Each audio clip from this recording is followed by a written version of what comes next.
And actually, we should tell everybody really that all these beers are available through your importing agency here in Toronto, McClelland. Well, if we're speaking to an Ontario audience, we have a thing here called the LCBO. Yes. And most of these beers are on the shelf in the LCBOs. They all are. Okay, the LCBO. All of them are available in keg through the beer store. Okay. And some of them are in the beer store. And actually, this one here, the one we just tasted, we're selling through our own warehouse right now. I see. So anyway, we're a small business. So we're covered. We're covered. And how much does this cost to have a bottle of the $2.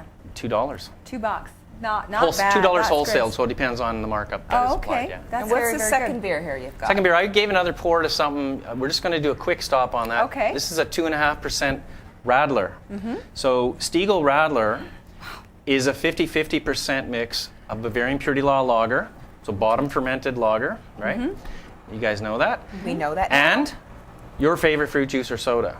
And so it's essentially a homemade Bavarian shandy. That is good. That's very citrusy. Yeah, it's half grapefruit juice. Oh, so half grapefruit. Oh, I didn't see that. That's it's delicious. 2.5%. And again, it's another light refreshment that actually tastes good. And it's a funny thing how real food actually tastes good when it's real. Wow, I'm impressed. Surprise, surprise. Yeah. Okay, well now I'm going to blow you I'll away. Back up for just 1 second. I'm just curious, and for the ladies out there, and I guess some of the gents. Calories? Calories. I knew you were going to ask about the calories. I'm just curious how they are in calories. Let's talk about calories for a second. Okay. Do we have to? The one you just tasted. No, we have to. This is really good stuff. It's a good thing. All right. Really good stuff. 4 calories. Okay. We're gonna break a huge myth. Another myth. Okay, all right. Yeah. Hit us with the bust. The bust is the beer belly. Yeah, tell us about it. The beer belly is a myth. There's no such thing as a beer belly? There's no such thing as a beer belly. Well, what is that? What is that on people then? Yeah. That is called a lifestyle belly. In my opinion. Beer. Why? Speaking of beer as a beverage, compared to just about anything else you can drink, so alcoholic beverages, non-alcoholic beverages, water, tea, coffee, beer, everything else you can drink is higher in calories per unit volume. Okay, and if we're talking about alcoholic beverages, the main reason why is that the main source of calories in an alcoholic beverage is actually the fat attached to the alcohol itself. So it's just a matter of correlation, if you will, with the alcohol level. Right. So if you've got something that's 2.5% alcohol, that's going to be like 1/5 the calories of, say, wine.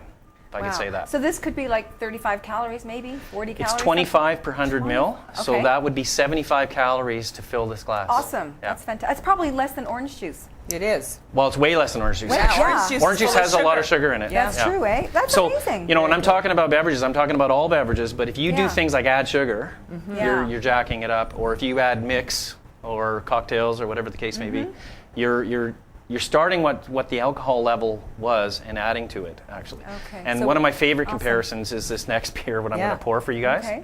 Fruli. This is called Fruli. This is strawberry wheat beer from Belgium. And the first thing I want to say is, it's not some new idea. This is something that's been around for centuries. Okay. The Belgians were actually using fruit in brewing as a spice prior to the discovery of hops. Oh, okay. So it's not some, to us North Americans or Canadians, it's, oh yeah, here comes another fruit product. Well, actually, this is something that's been very, very traditional in places like Belgium. Okay. And coming back to the calorie discussion, this one being at 4% alcohol, so a little bit higher than the grapefruit Radler you just had.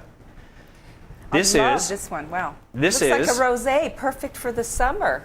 I'm also swirling, because it's a naturally unfiltered wheat beer, as is the Erdinger. Beautiful. And I'm going to put a nice rose-colored head on the top of that. And I'm going to talk about head in a moment. Okay. So all of these beers you can get. I want you to taste that one. Wow. It's very elegant, and the glass. I noticed you've got different glasses too, so that's important too, right, Guy? I'm going to tell you why the glass is important. So I think we did the beer belly, beer belly myth bust. Nose. Yeah, we did the beer belly. It's about calories in beer are actually surprisingly low, and a lot of people think it's high. And really, if you have a sedentary lifestyle, if you like to eat cheesies watching NFL on Sunday, it doesn't matter what you drink. How'd you know I like to do that? I'm just kidding. That's amazing. Beer bellies are more often associated with men, right? So I'm just making some stereotypes there, I haven't tasted it yet. Sorry, Guy. It's lovely. Go ahead. So this is strawberry wheat. So very nice. Let's talk about glassware. There's a bit of a myth bust with glassware. Okay. So is this myth bust number 5? I think Three, Three. four. Number 3. Number three. Number 3. Okay. Who are you going to call Mythbusters? Anyways. Guy McClelland. Yeah. So what I want to say about glassware is this, that natural fermentation in beer produces on average 2.5 volumes of CO2. Just naturally occurs in fermentation because the yeast give alcohol and CO2 as their byproducts, right? So anyways, in a sealed bottle that's cold and under pressure, like the ones with the caps on here, there is 2.5 volumes or maybe more, depending on the beer, of gas in liquid state. But when you take the cap off, the pressure drops, and when you put it in your body, the temperature rises. So it expands? It becomes gas state. It would fill 2.5 bottles. Oh my so the God. myth bust what happens is to our stomach then when that happens? the myth bust is beer's actually not filling and bloaty, even though it has that reputation. And the reason it has that reputation, and you know I worked in research in beer, I'm going to tell you that up to 93% of Canadians, when I worked in research in beer, would have admitted to drinking beer directly out of the bottle, at least occasionally. And so you see people doing that all the time. no surprise Yeah. that beer would have that reputation, Right. which actually is a myth. All beer is meant to be poured In a proper glass. into a glass. Any beer, at least a glass. It doesn't matter even if it's the right glass. Okay. And the addition to that sort of myth, if you will, is that you actually want to put a good head on the beer. Because if you believe what I just told you about the 2.5 volumes, the idea is you don't want to put all that in your tummy. Right. You actually want to explode some of that gas out when you pour. So our dad used to have like a 2-inch. He used to be so particular when he would pour his beer. Well, he was Dutch, right? He was Dutch. He was Dutch. Well, you know what? He would know the European habits, I guess he did. which actually are, guess what? Correct when it comes to beer, pretty much. And any Belgian will tell you need at least 2 fingers at minimum of head on top of the beer. There you go. So the number one reason is getting that gas out. Beer should all be in a glass. Beer should be poured with a proper head. That gets the gas out.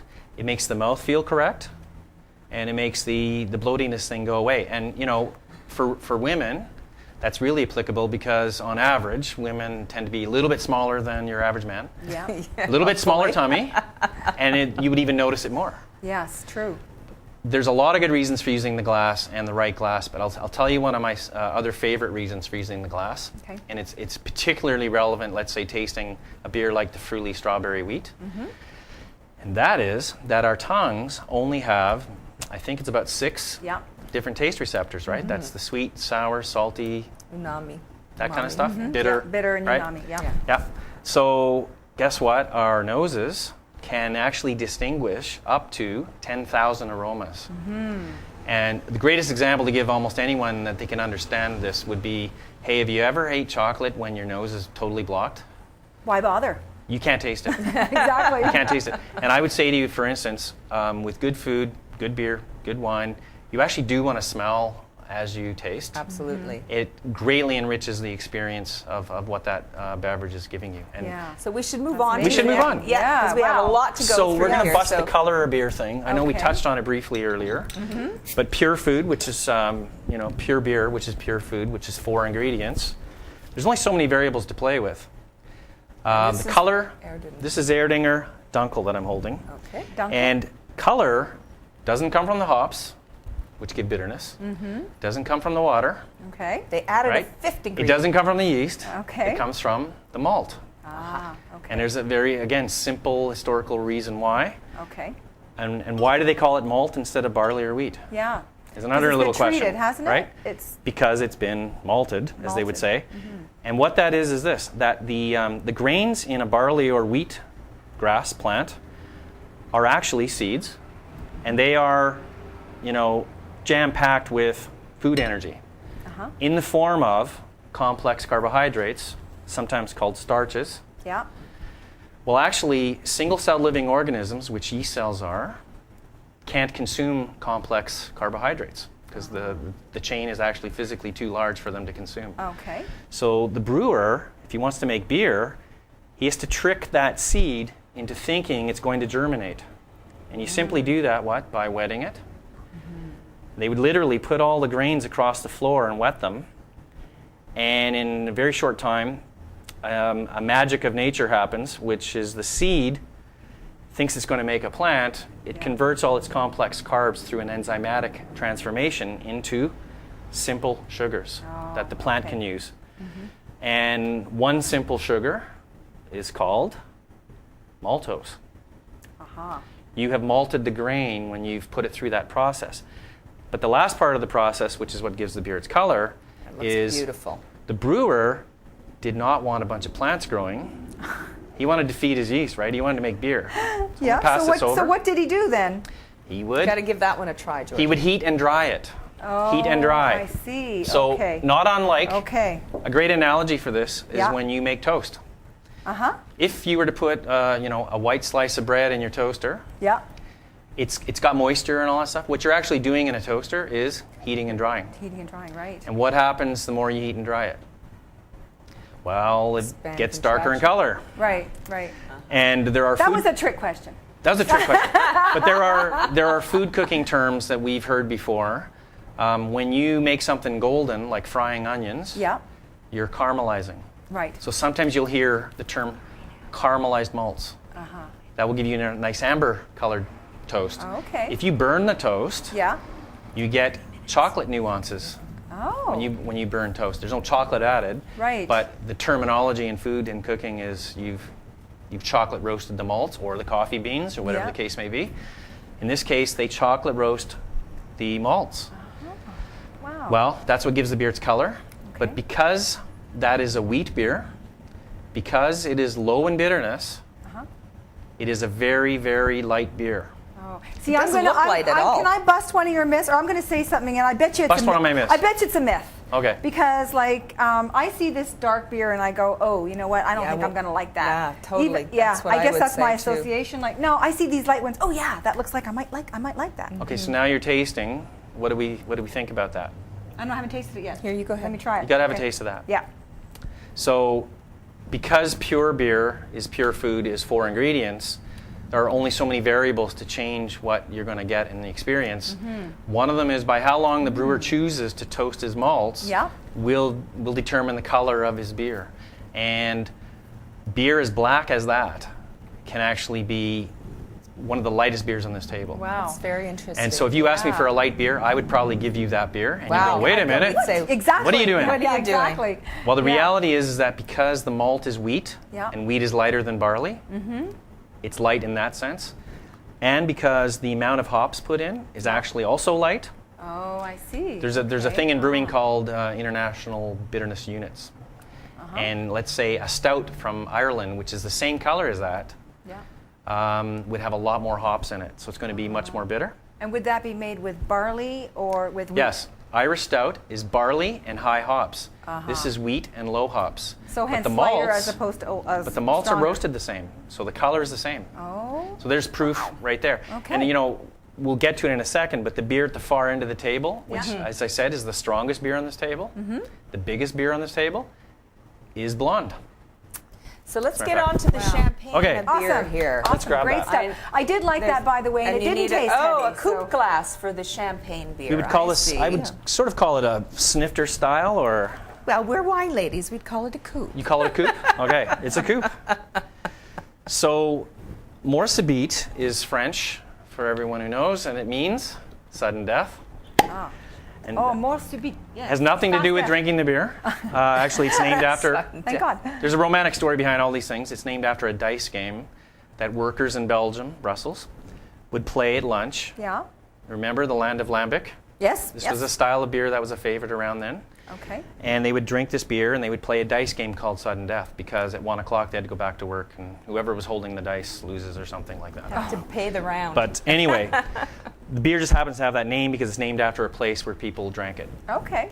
Anyways, what it is a Lambic beer. Oh, it's like a pink color. And Lambic is beer that is spontaneously fermented. Yeah. Only in the geography of the Zen Valley of Brussels, because that is where that yeast strain lives. Okay. Who's going to drink all this beer after? That yeast strain. Oh, party time. We might have volunteers here. The crew here. is ready to party after so the I'm show. going to put that bottle back. Okay. I'm going to put that bottle back where it came from. Okay, so I'm going to pass this to you to taste. Okay. Now, again, in Belgium, centuries and centuries ago, they didn't know about hops, so they did inventive, creative things to make the beer spiced or tasty. Okay. In this case, they would use sour cherries. Oh,